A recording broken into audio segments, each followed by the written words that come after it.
So I've already given you a project that is populated with footage and already has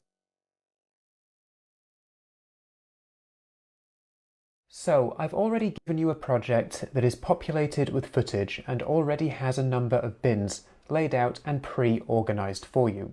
But we do need to take a look at how to actually import some footage directly into DaVinci Resolve. So here we are in the media panel. Now down here on the lower left, we of course have our bin list. We've covered this before. So I want to make some new bins that can hold some new footage.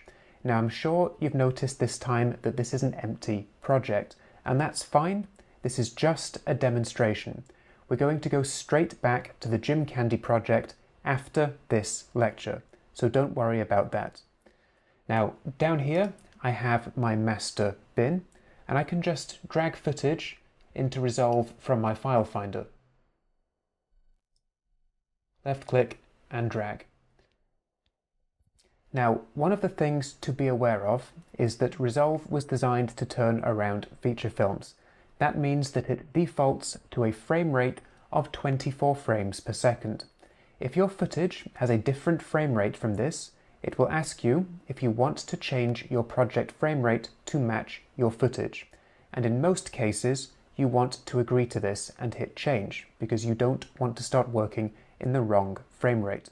So I'll hit change here, and now that clip I've dragged down is here in the master bin. Now, you may be seeing your master bin with icons, and if you don't want that, remember over here we have metadata, thumb or list, and I can just click list to get a list view. Now I've got my clip in the master bin, but the thing is, the master bin is a really bad way to organize my project. I want to make bins that contain all the clips from certain scenes, like I've set up in the project that I've already given you. And if I want to make a new bin, all I need to do is right-click down here and choose New Bin, or the keyboard shortcut is Command or Control plus Shift and N. Once I've made a new bin, I click it to select it, and then click it again, and I will give it a name. And I'm going to call this one Scene 1, or SC1. Bins can contain other bins, and if a bin has another inside it, and we will just make a new one, you'll see a chevron on the left-hand side, and we can left-click that to either collapse the list or to unfurl it back out again. I'm going to name this new bin Rushes, and then I will make another new bin. I will use the keyboard shortcut this time.